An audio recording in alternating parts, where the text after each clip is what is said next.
नमस्कार, मैं हूं अशोक वर्मा। आप देख रहे हैं टीवी 20 न्यूज। देश और प्रदेश की और अपने क्षेत्रों की खबर देखने के लिए बने रहिए हमारे साथ। अब शुरुआत करते हैं खबरों का सिलसिला। आजमगढ़ के अतरौलिया थाना क्षेत्र की तेजापुर गांव के पास नेशनल हाईवे 233 पर रविवार की देर शाम को मऊ से दिल्ली जा रहे लग्जरी बस ने एक बाइक को चपेट में ले लिया। घटना के बाद तेज रफ्तार बस के पहिए में बाइक फंस गई। वही बाइक सवार बुरी तरीके से जख्मी हो गए। इसके बाद तेज रफ्तार बस बाइक को घसीटते हुए करीब 100 मीटर तक गई। इस दौरान लगातार चिंगारी निकलती रही और इसके बाद बस में भी आग लग गई। घटना के चलते पूरे बस में सवार यात्रियों में अफरा तफरी मच गई। आनन फानन में लोग कूदकर चलती बस से भागने लगे। इसमें भी 6 लोग घायल हुए हैं। वहीं जब बाइक सवार दोनों युवकों के पास लोग पहुंचे तो उनकी मौत हो चुकी थी। उनके पास से मौजूद कागजात से और मोबाइल से उनकी शिनाख्त रविंद्र और पिंटू निवासी गढ़ बड़सरा इमाम कप्तानगंज के रूप में की गई है।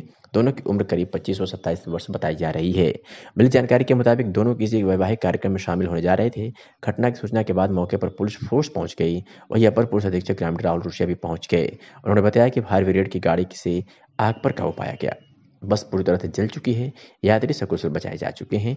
जो लोग जख्मी हैं उनको अतरौलिया सबसे अस्पताल में भर्ती कराया गया है।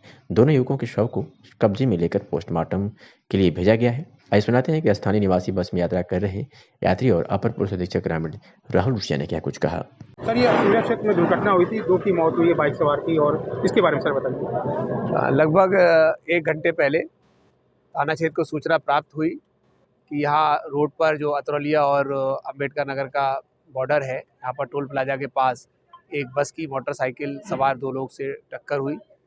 पुलिस मौके पर पहुंची, मौके पर फायर टेंडर वगैरह भी पहुंचे। पता चला बस में आग लगी, बस में आग को बुझाया गया। बस के यात्री सभी सुरक्षित हैं। बस पूरी इसमें जल चुकी है। मौके पर पाया गया कि मोटरसाइकिल सवार 2 व्यक्ति जिनकी पहचान रविंद्र के रूप में और पिंटू के रूप में हुई है। पिंटू की उम्र 25 साल है, रविंद्र की उम्र 35 साल है। आरओ कप्तानगंज क्षेत्र के हैं। दोनों ही ऑन स्पॉट उनकी डेथ हो गई है। और बस में सवार 3 सवारियों को बहुत छुटपुट चोट आई है, जिनको तुरंत ही प्राथमिक उपचार हेतु संबंधित अस्पताल भिजवा दिया गया है। मौके पर अभी फायर टेंडर की एक गाड़ी है जो आग पूरी तरह बुझ चुकी है बस को। उसके बाद भी उसमें कुछ धुआं उठ रहा है, उसको भी उसमें करा जा रहा है। और बस से जो सवारियां हैं जो अपने अपने क्षेत्र जाना चाहती हैं, उनको वहां पहुंचाने की व्यवस्था पुलिस के द्वारा कराई जा रही है। भैया, आपका बबलू यादव कहाँ के निवासी हैं? भीखमपुर। ये कैसे घटना घटी है बताइए। ये घटना घटी सर, यहाँ गोल चक्कर चाहिए था, एनएच विभाग की गलती है। सीधा उधर से गाड़ी चढ़ती, इधर से ये हुआ कैसे घटना, इसके बारे में बताइए। घटना ऐसी हुई, उधर से दिल्ली जाने वाली गाड़ी बहुत तेज रफ्तार में चढ़ी, उधर से आने वाले चढ़ गए, गाड़ी अपने लपेट में ले ली और 2 लोगों की मौत हो गई। और कितनी लोगों की मौत हुई होगी, बस जल रहा है, इसको कोई बता नहीं सकता। कैसे आग लगी जानते हैं आप? बस में आग लगी जब मोटरसाइकिल उसमें फंस गई तो उसमें जो है चिंगारी पैदा हुई और इलेक्ट्रॉनिक गाड़ी सब है सर उसमें भर गई। और उसमें कितने लोग जिंदा हैं? हमेशा होता है दुर्घटना। ये सर दुर्घटना तो हम जान रहे हैं कि 8 9 है दुर्घटना। ये जब से एनएच विभाग का काम है यहाँ गोल चक्कर यहाँ बनना चाहिए। गोल सरकार से निवेदन है, एनएच विभाग से निवेदन है, यहाँ की जनता से निवेदन है कि सब लोग मांग करे कम से कम यहाँ की जनता सुरक्षित रहे। मैडम, आपका सुनीता। कहाँ जा रही थी आप? हम दिल्ली जा रहे थे। आपने आग लग गई, आप लोग कैसे बाहर निकली ये बताइए। अरे सर, बहुत मुश्किल से निकले, धक्का धुक्की देते हुए, बहुत मुश्किल से सबसे पीछे सीट पे थे हम लोग। बहुत मुश्किल से हम लोग निकले हैं। फिर भी निकलते निकलते पैरों में छाले पड़ गए, जल गए पैर। कितने लोग आप लोग जा रहे थे? हम लोग 7 लोग थे सर। 7 लोग थे? हाँ जी। किसी को कहीं चोट लगी, किसी को जला कोई?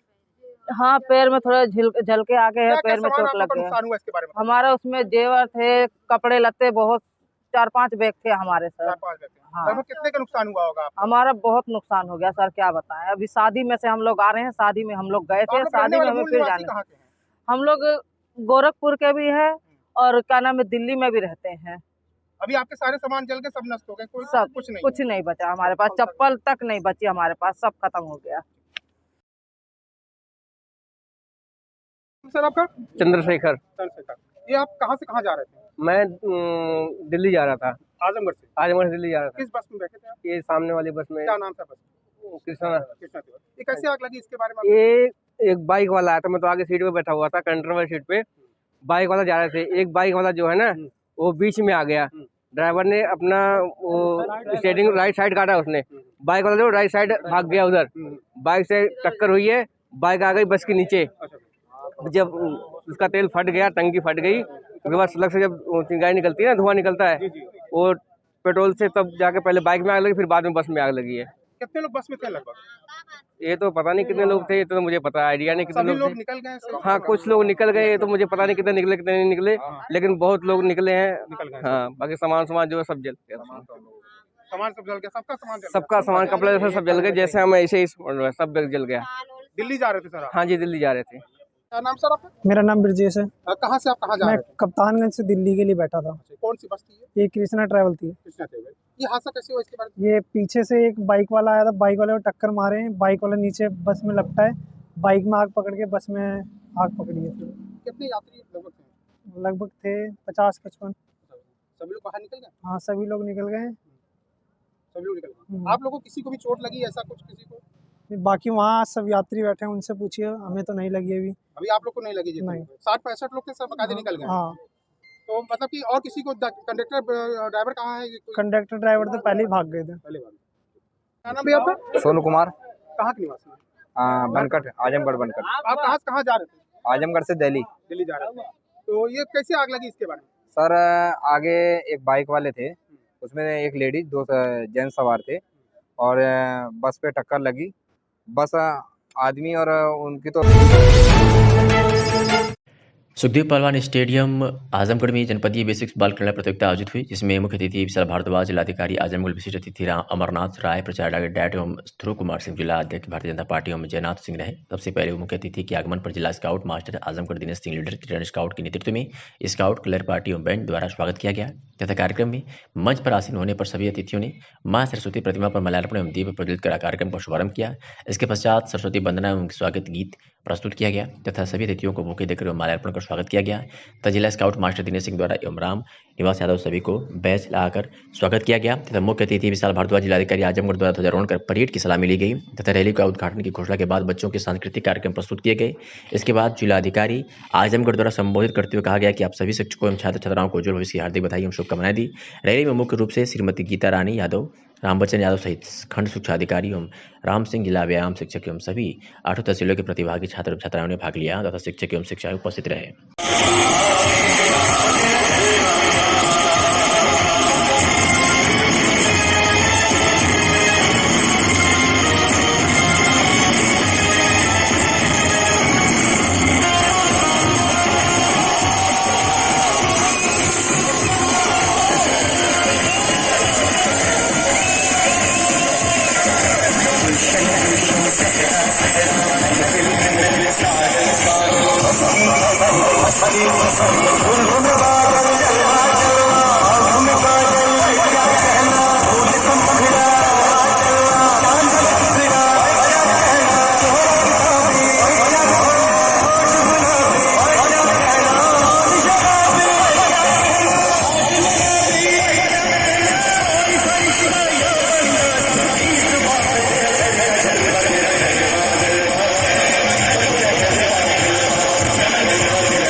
मेहनगर के स्थानीय तहसील सभागार में सोमवार को जिलाधिकारी मेहनगर तथा संत रंजन श्रीवास्तव द्वारा विकासखंड मेहनगर, तरवा और पलाना के ग्राम प्रधानों संग बैठक कर पराली प्रबंधन पर चर्चा करते हुए गांव के किसानों के साथ बैठक करते हुए ग्राम प्रधानों से इसे रोकने के लिए आवश्यक निर्देश दिया। उप जिलाधिकारी ने पराली प्रबंधन पर बोलते हुए कहा कि पराली प्रबंधन को पूसा डिकम्पोजर का प्रयोग किया जा रहा है। डिकम्पोजर का प्रयोग किया जा सकता है। पूसा डिकम्पोजर का प्रयोग हो जहां पर्यावरण को बचाने में मददगार, वहीं जमीन की उर्वरक शक्ति को बढ़ाने और किसानों को आर्थिक व व्यवहारिक रूप से बढ़ाने में मदद करता है। पुआल को पूसा डिकम्पोजर और कृषि यंत्र से के माध्यम से मिट्टी में आसानी से मिला जा सकता है। वह इसी विधि के प्रयोग से मिट्टी के पोषक तत्वों को बढ़ाने और खेती के लिए जरूरी जीवांश कीटाणुओं को बचाने के मददगार साबित होता है, जो अधिक उत्पादन के आवश्यक होता है। इसलिए आप सभी से अपील करता हूं कि पूसा डिकम्पोजर और कृषि यंत्रों के माध्यम से पराली प्रबंधन के लिए जमीन की उर्वरक शक्ति बढ़ाने और इजाफा करने के लिए प्रेरित करने का कार्य करें।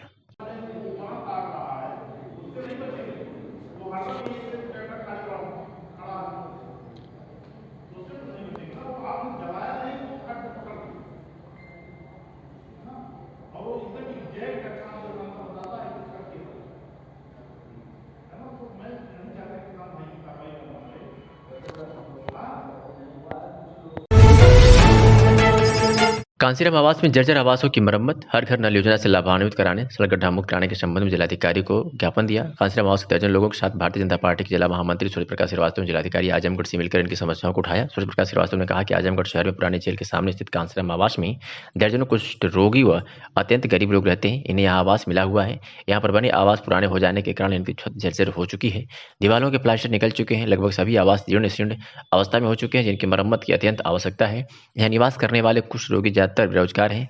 इनकी शारीरिक अक्षमता के कारण जीविकोपार्जन कर पाना ही बहुत बड़ी बात है। ऐसे में स्वयं ये लोग मरम्मत नहीं करा सकते तथा आवास के पास ही पानी की 2 बड़ी टंकी लगी है, लेकिन इनके घरों में आज तक पानी कनेक्शन नहीं हुआ।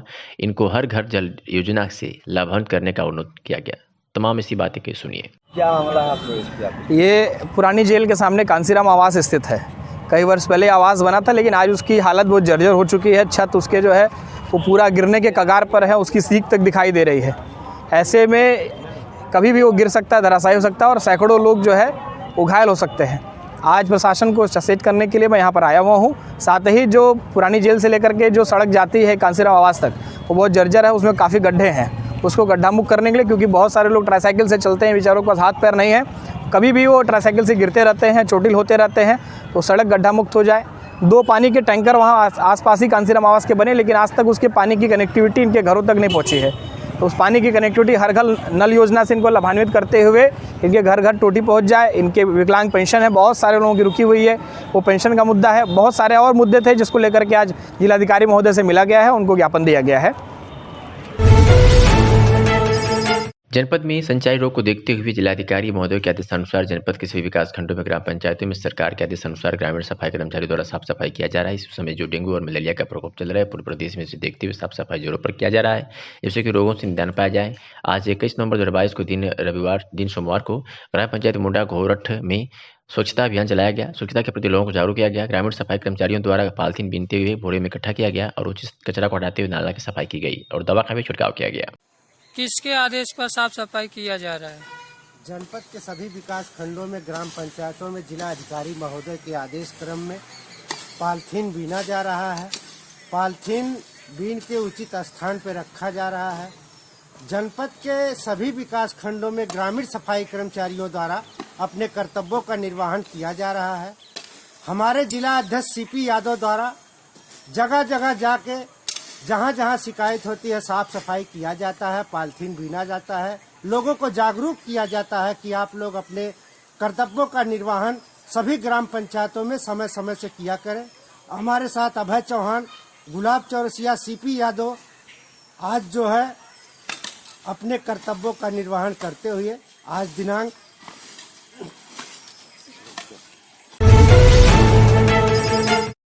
आजमगढ़ के बद्दपुर गांव का एक मामला आया है, जहां प्रेम शिला नामक एक दबंग महिला ने पूरे गांव को परेशान कर रखा है। वही दबंग महिला के साथ कुछ भूमाफिया का काम करने वाले लोग शामिल होकर पूरे गांव के रोड को अवरोधित कर रहे हैं। वही सरकारी पैसे से लगे हुए खड़ंजे को भी जेसीबी लाकर दबंगई करते हुए महिला के समर्थकों ने चक रोड को उखाड़ कर फेंक दिया, जिसकी सूचना के बाद मौके पर प्रशासन के अधिकारी, नायब तहसीलदार समेत पुलिस मौके पर पहुंच गई और महिला की रजिस्ट्री कराई गई 84 कड़ी भूमि को नाप कर महिला का रकबा पूरा करा दिया। लेकिन बाद में अधिकारियों के जाने के बाद महिला फिर गाँव वालों से विवाद करने को उतर गई और चक रोड को रोक दिया। वही चक रोड के बंद होने से लगभग 500 लोग प्रभावित हो रहे हैं। वहीं इस रास्ते को बंद होने से एक आबादी वाला गांव प्रभावित हो रहा है और लोगों का आना जाना बंद हो रहा है। क्या नाम है आपका? क्या समस्या है कि आप लोग आज यहाँ पे इकट्ठा हुए? खड़ंजा का क्या दिक्कत हो रही है? वो खड़ंजा उखड़वाना चाहती है, कल आकर के थोड़ा बहुत उखड़वा दे। फिर आज क्या हुआ? आज भी आई थी लेकर के सबको, पूरा प्रशासन लेकर आई थी, कहीं कि चक्रोट उखड़वा देंगे। कोई बोलेगा तो बोले हैं प्रशासन के हम सबको उठा ले जाएंगे। हम लोग को वहाँ तक ले गए खेत के, कहीं तुम लोग यहाँ से जाओ, तुम लोग का काम नहीं है यहाँ। उसका यहाँ ज़मीन है वो लेगी, 82 कड़ी उसका है तो 82 कड़ी अपना लेगी और तुम लोग का चक्रोट यहाँ नहीं रहेगा। तुम अपने जाने के लिए रास्ता प्रधान से मांग लो। अब आप क्या करेंगे? आप लड़ेंगे इस पे, जब तक हम लोग भाई नहीं, हम लोग को रास्ता मिलेगा, हम लोग लड़ेंगे। न्याय चाहिए, हमको न्याय चाहिए बस। वो अपना क्या नाम है? अजीत कुमार। अच्छा, क्या समस्या है रोड को लेकर के? समस्या ये सर वो गांव का पुराना रास्ता है और इस रास्ते से गांव वाले आते जाते हैं। बहुत पुराना, सैकड़ों साल पुराना है। जो हम लोग जब से होश संभाले हैं तब से देख रहे हैं कि ये रास्ता बहुत ही पुराना है और इस रास्ते से आ जा रहे थे। और गांव पर जो कि अंदर से आते हुए ये गांव में जाने के लिए मात्र एक ही रास्ता है और जिस रास्ते से पूरे गांव के लोग आते जाते हैं। गांव की विकास कार्य के तहत जो है प्रधान महोदय ने पूरे गांव से अंदर तक लेकर के मेन रोड तक गांव में एक खड़ंजा कार्य किए हैं और गांव में खड़ंजा लगवा दिए हैं। लेकिन ये एक सिकंदरपुर की रहने वाली प्रेमशिला जो है यहाँ आकर के 3 बिस्सा ज़मीन खरीद ली है और 3 बिस्सा ज़मीन खरीद के उसके मौके पर 3 बिस्सा से ज़्यादा ज़मीन है, जबकि उसको बहुत ज़्यादा ज़मीन है। लेकिन वह अपनी ज़मीन न कब्जा करके पूरा यहाँ पर जो है रास्ता उखाड़ने पर समर्पित है और तमाम अधिकारियों को गुमराह करके, राजस्व विभाग को, पुलिस विभाग को गुमराह करके यह रास्ता उखाड़ने के लिए समर्पित है और ये कह रही है कि जब तक ये रास्ता उखड़ेगा नहीं मैं अपनी ज़मीन नहीं कब्जा करूँगा। जबकि इस रास्ते को सुरक्षित रखने के लिए गाँव वालों ने एक दीवानी न्यायालय में मुकदमा भी दायर किया है और मुकदमा की कापी भी प्रशासन को दिखाया जा रहा है, राजस्व विभाग को दिखाया जा रहा है कि ये रास्ता को बरकरार रखा, जबकि इसमें कमीशन भी हो चुका है और उनको नोटिस भी जा चुकी है। उसके बावजूद भी जो है प्रेमशिला भारती नहीं मान रही हैं, इसमें ज़बरदस्ती खड़ंजा उखाड़ने का काम करवा रही हैं, शासन को राजस्व विभाग को गुमराह में रख रही हैं। तो अब आप क्या करेंगे? अब ये है कि अगर हम लोग फिर पुनः जो है आज कल जो है आकर के इस रास्ते को उखड़वा दिए थे, फिर नायब साहब ने कहा कि नहीं इस रास्ते को फिर बना दीजिए। फिर आज पुनः वो लोग आकर के इस रास्ते को उखाड़ने की धमकी दे के गए हैं कि मैं कल आकर के पूरा रास्ता उखड़वा दूंगा। पूरा गाँव वालों को और गाँव को बंद करने के लिए गाँव को ये कहा कि मैं पूरे गाँव को ले जा करके बंद कर दूंगा, जेल में बंद कर दूंगा। तो आप क्या करेंगे? अब इसके लिए कि मैं पूरी जो है सारे पेपर्स लगाते हुए राजस्व विभाग की जो रिपोर्ट है कि मौके पर खड़ंजा लगा हुआ है, पुराना रास्ता है, वो सारी रिपोर्ट लगाते हुए, कोर्ट का पेपर लगाते हुए मैं उच्च अधिकारियों को इस पर फिर अवगत कराऊंगा ताकि जो है ये रास्ता हम लोग को आने जाने के लिए बरकरार रहे। और यही मैं उम्मीद करूँगा कि ये जो है आप लोग भी मेरी बात वहाँ तक पहुँचाएँगे ताकि ये गाँव में जाने वाला रास्ता सुरक्षित।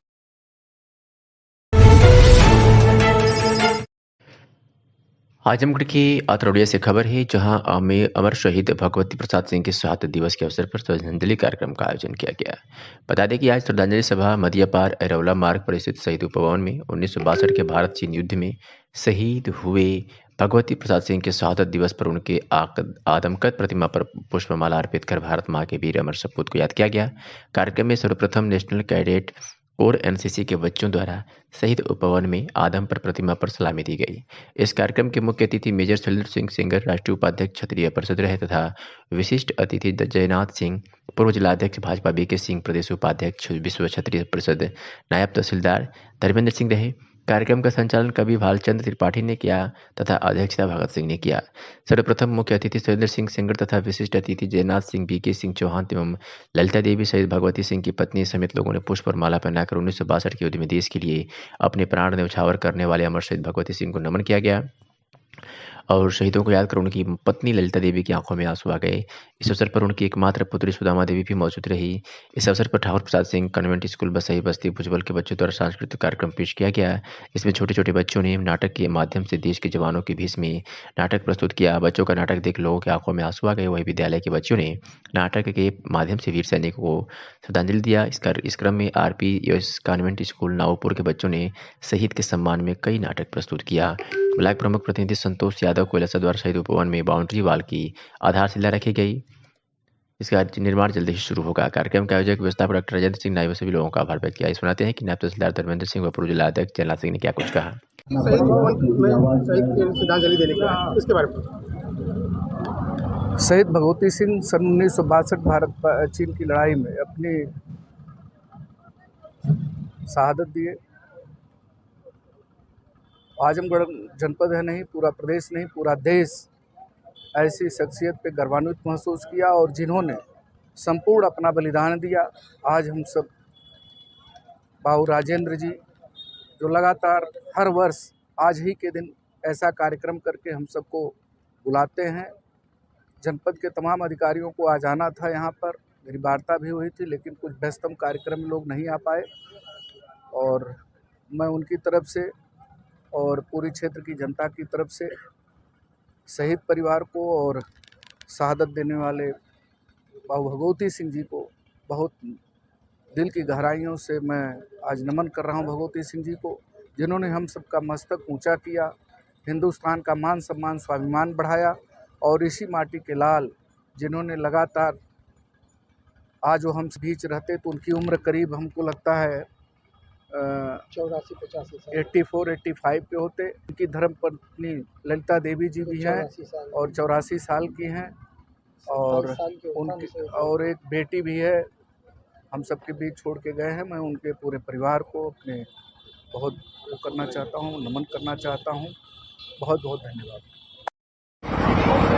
सर। आज यहाँ शहीद उपवन में श्रद्धांजलि का कार्यक्रम रखा गया था, उसके बारे में ये जो अमर शहीद भगवती प्रसाद जी हैं, ये हमारे यहाँ हर साल यहाँ पे जो है यहाँ 21 नवंबर को इनके याद में हमेशा ये जो श्रद्धांजलि दिवस यहाँ आयोजित होता है, जिसमें हम लगातार 3 साल से हम लोग प्रतिभाग कर रहे हैं। यहाँ पे 3 साल से यहाँ चूँकि हमारा नियुक्ति है यहाँ से, और यहाँ पे एक बेहद प्रोग्राम जो होता है ये व्यापक पैमाने पे होता है। और यहाँ पे चूँकि शहीद भगवती प्रसाद का जो चीन युद्ध, भारत चीन युद्ध में एक महत्वपूर्ण योगदान क्या ये शहीद हुए, और 1962 में भारत की क्या स्थिति थी इसके बारे में सभी लोग जानते हैं। और ये बहुत ही पुरुष इस क्षेत्र के माने जाते हैं मध्य के। ये हमारा भाग्य है कि हमें सबसे पहली नियुक्ति इन्हीं की भूमि पे मिली, और इनके हम प्रति वर्ष इस कार्यक्रम में हमेशा आते हैं, और मैं उम्मीद करता हूं कि हर साल मैं इनके जो श्रद्धांजलि दिवस मनाया जाता है इस पे शामिल होते रहें।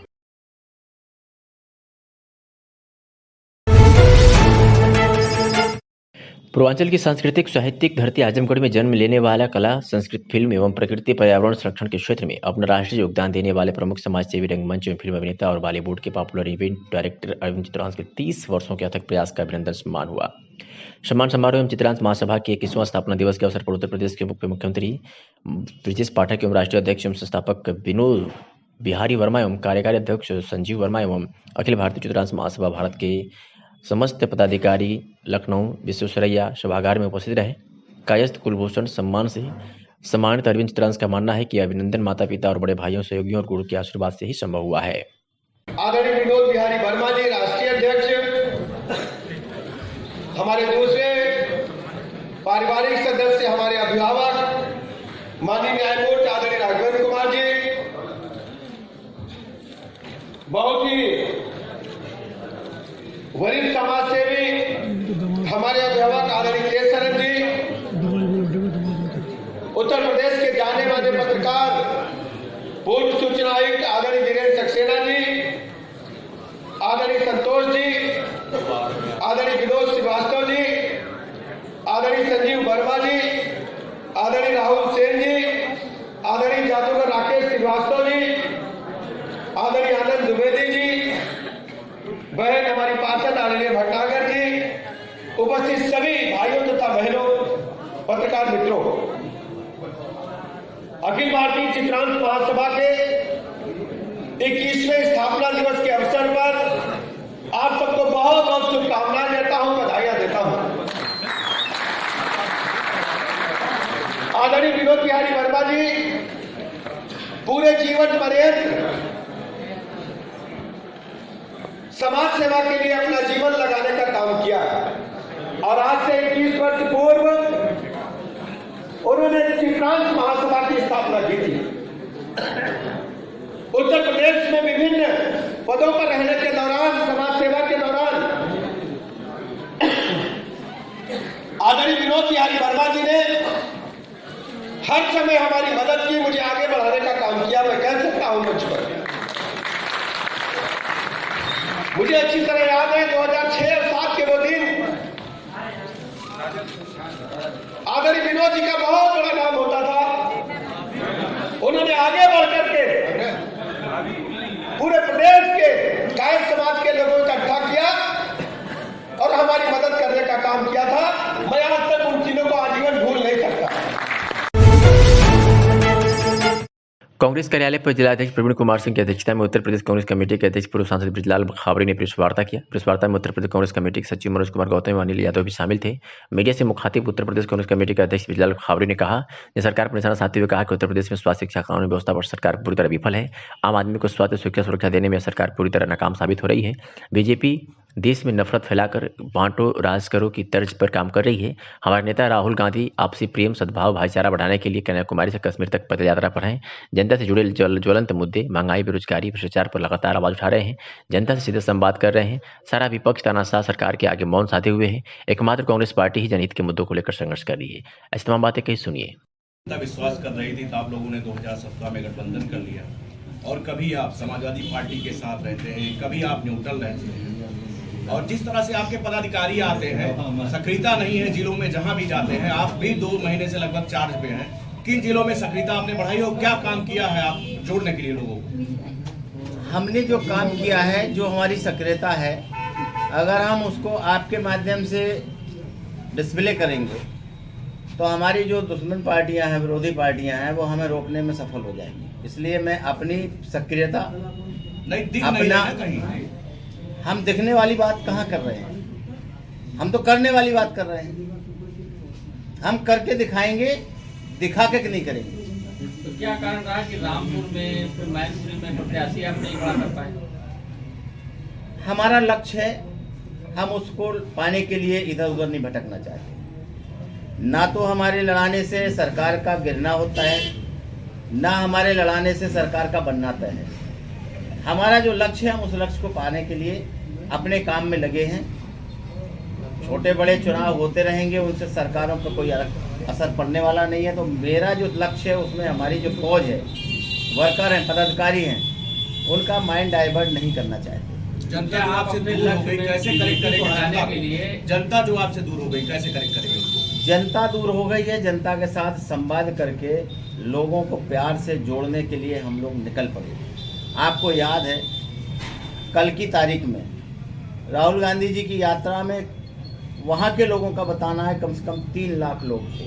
तो जनता तो ऐसे ही जुड़ रही है ना, ऐसे ही जोड़ा जाता है और ऐसे ही जोड़ने का काम हम लोग भी कर रहे हैं। नगर निकाय चुनाव की क्या तैयारी है?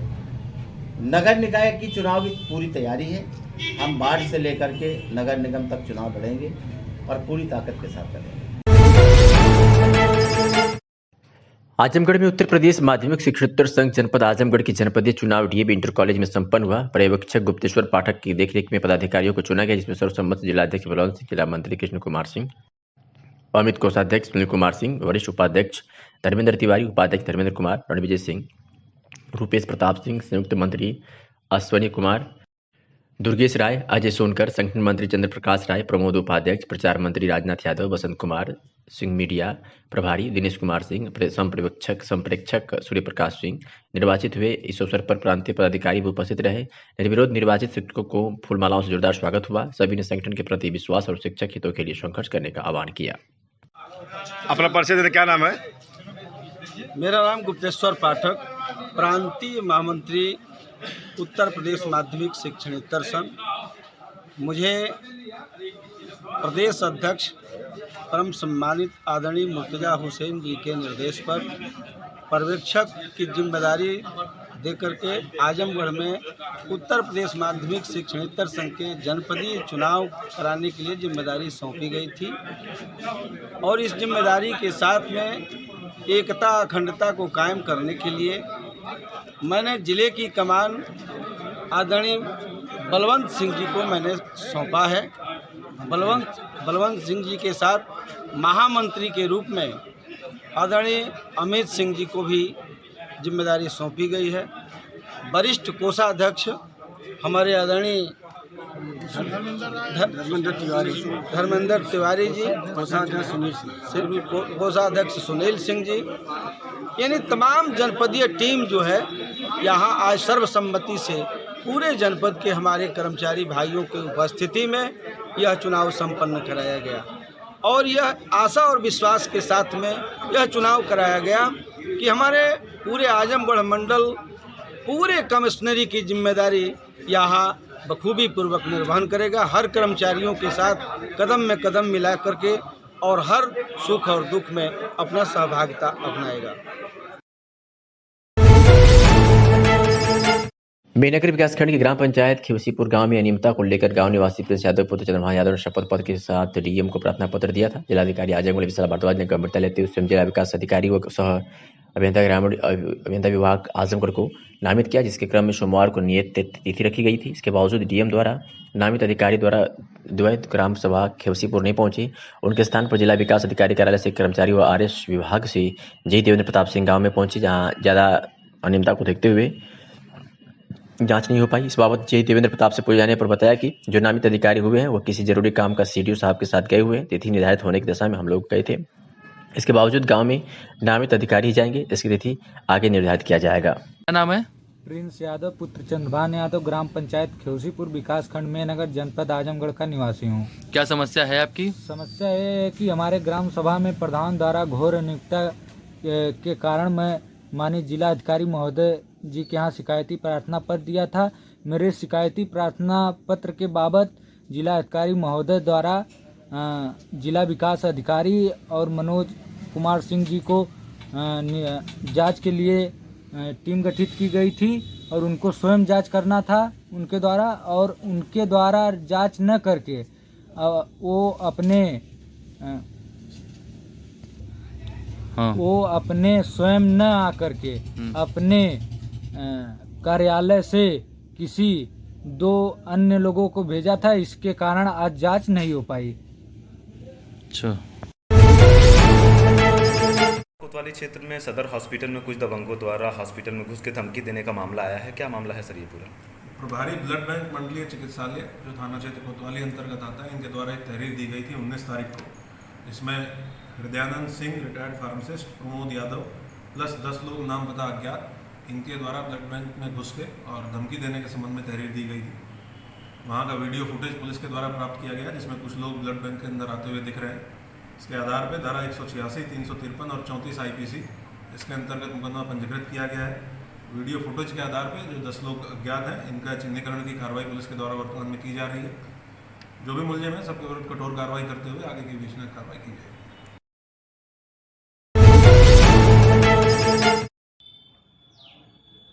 एक वीडियो वायरल हुआ है जिसमें एक व्यक्ति को 3-4 व्यक्ति धक्का मुक्की करते नजर आ रहे हैं। ये ग्राम भादोली थाना सिधारी से संबंधित है, जिसकी जांच इंस्पेक्टर सिधारी को दी गई है। शीघ्र इस प्रकरण में जांच कर आगे कार्रवाई की जाएगी। आजमगढ़ से खबर है, जहां यूपी ATS व पुलिस टीम ने कप्तानगंज थाना क्षेत्र के मंदुरी तिराहे के 50,000 रुपए की इनामी काजी गन हाउस के संचालक को गिरफ्तार कर लिया है। पुलिस ने उनके पास से एक मोबाइल व कुछ रुपया बरामद किया है। दरअसल 28 अक्टूबर को ATS ने बिलरियागंज में छापेमारी कर भारी मात्रा में बनी अवैध असला, खोखा कारतूस, अर्धनिर्मित आधुनिक पेन गन व शस्त्र बनाने का सामान के साथ आफ्ताब आलम पुत्र फिरोज आलम, मैनुद्दीन शेख व 2 अन्य को गिरफ्तार किया था। इस मामले में शामिल शहर कोतवाली निवासी व काजी गन हाउस संचालक सैयद काजी अरशद पुत्र सैयद काजी अब्दुल पर 50,000 रुपए का इनाम घोषित किया गया था। आरोपित के खिलाफ पूर्व में राजधानी के कैसरबाग थाने में भी अवैध असला व कारतूस के मुकदमे दर्ज हैं। सर, काजी गन हाउस के संचालक की गिरफ्तारी हुई है सर, कहाँ से हुई है और क्या क्या इन पर आरोप है और क्या कार्रवाई? थाना बिलरियागंज पर कुछ समय पहले ATS और आजमगढ़ पुलिस की संयुक्त कार्रवाई में 2 अवैध तमंचा और अवैध शस्त्र में सम्मिलित लोग पकड़े गए थे, जिनकी पूछताछ में एक व्यक्ति काजी मोहम्मद अरशद, जो आसिफगंज थाना कोतवाली का रहने वाला है, इसका नाम प्रकाश में आया था। इसके ऊपर मेरे द्वारा 25,000 रुपये का इनाम घोषित किया गया था और DIG सर के द्वारा 50,000 रुपये का इनाम घोषित किया गया था। इसको ATS और आजमगढ़ पुलिस की संयुक्त कार्रवाई में कल गिरफ्तार किया गया है। इससे विस्तार में पूछताछ की जा रही है। इस केस की विवेचना के लिए एक अनुभवी विवेचक और उनके साथ एक टीम गठित की गई है। उनको लगातार इसमें विवेचनात्मक कार्रवाई वो कर रहे हैं। इसका जो काजी गन हाउस है, उसकी भी संयुक्त टीम के द्वारा जितने उसमें शस्त्र हैं, कारतूस हैं और जो भी उसमें सामान है, उसका पूरा मिलान कराया जाएगा, उसकी विधिवत जांच की जाएगी और इसमें और भी अगर कोई लोग शामिल हैं तो उनके खिलाफ भी विवेचना में शामिल करते हुए आगे कार्रवाई की जाएगी। सर, इसका नेटवर्क कहाँ था, जैसे कहाँ ये हथियार अपने पेशा करता था? ये तो बहुत पूछताछ, जब डिटेल में इससे पूछताछ होगी, वर्तमान में पूछताछ चल रही है, तो उसके पूरा डिटेल जो भी मिलेगा वो आपके साथ साझा किया जाएगा। ठीक है।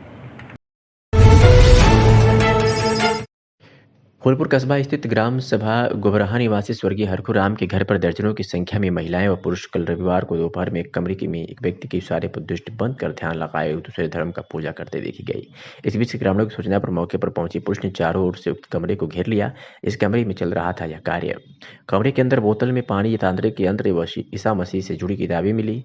इस दौरान महिलाओं से जब यह पूछा गया कि आपको किस प्रकार का ज्ञान दिया जा रहा है तो वे कुछ भी बताने से इनकार कर छिपाने लगी। अपने चेहरे एक महिला ने कहा कि हमारे परिजन की तबीयत खराब थी, बहुत दवा की पर ठीक नहीं हुए, प्रभु की कृपा से सब कुछ ठीक है। एक और ने बताया कि पहले उसके पति बहुत शराब पीते थे, अब भी पीते हैं पर कुछ कम है। कुछ इस तरह अंधविश्वास से भरे लहजे में दिया महिलाओं ने जवाब।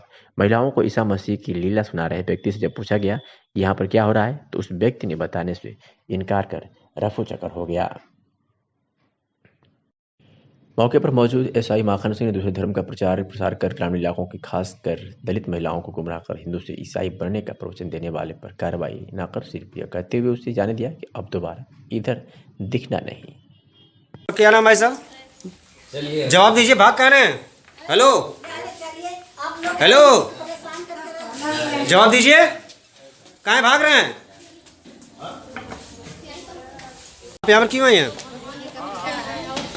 क्या करने आई थी इस गांव में? अरे प्रार्थना करे। किसका प्रार्थना?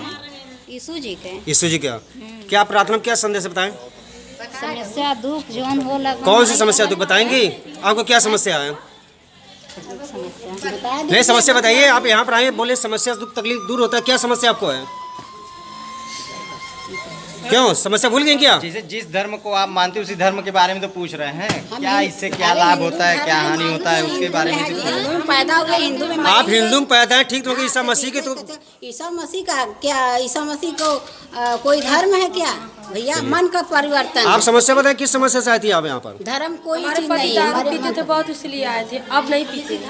आपके पति दारू नहीं पीते हैं? किस धर्म की पूजा कर रही हैं? यीशु मसीह। नहीं ठीक, आपके पति कब से पूजा कर रही है आप? हम मन का परिवर्तन कम से कम 10 साल से। अब ठाकुर बावन हो जाएंगे नहीं। तब से आपके पति दारू नहीं पी रहे 10 साल से? अच्छा, बहुत कम सुधरल है, पहले बहुत पियत रहे, आप सुधरल है। मतलब पीते हैं? कितने दिनों से आप लोग पूजा कर रहे हैं? हैं? आप सुधरल, पहले बहुत पियत रहे। कितने दिनों से आप लोग पूजा कर रहे हैं? हम लोग अपने मायके रहते थे तब से करते थे, हमारी शादी हुई यहाँ भी करते हैं, 10 साल से करते हैं। मतलब सवाल कि आपके दारू पहले ज्यादा आपके पति पीते, अब कम पीने लगे हैं। आप ये पूजा से, ईसा मसीह पूजा से। हम दवाई करते थे, हमें आराम नहीं होता था, जब से हमने प्रभु जी को अपनाया हमें आराम है, हमें सुख है, शांति, हमारे मन को शांति है। उत्तर प्रदेश विधान परिषद के स्नातक प्रतिनिधियों के चुनाव का समय जैसे जैसे नजदीक आ रहा है वैसे वैसे चुनावी सरगर्मी दिखाई देने लगी है। आज इसी प्रक्रिया के तहत महाराजगंज विकासखंड के देवराजी देवी इंटर कॉलेज रघुपुर के परिसर में प्रबंधक अनिल पांडे की अगुवाई में स्नातक गोष्ठी का आयोजन किया गया। इसमें एमएलसी प्रत्याशी संजय तिवारी ने हिस्सा लिया, जिनको संगोष्ठी में उपस्थित लोगों ने आत्मसात करते हुए भव्य स्वागत किया। जहाँ संगोष्ठी का संचालन जर्नलिस्ट एसोसिएशन के अध्यक्ष संजय पांडे ने किया तो वही हरीश पाठक, हरगोविंद तिवारी सहित कई गणमान्य एवं अध्यापक व छात्रों ने संजय तिवारी की जीत के लिए रणनीति बनाने में हिस्सा लिया। बता दें कि भारत के 28 राज्य में से विधान परिषदीय व्यवस्था के 6 राज्यों में से उत्तर प्रदेश एक राज्य है जहां विधान परिषद सदस्यों की 100 सीट निर्धारित की गई है।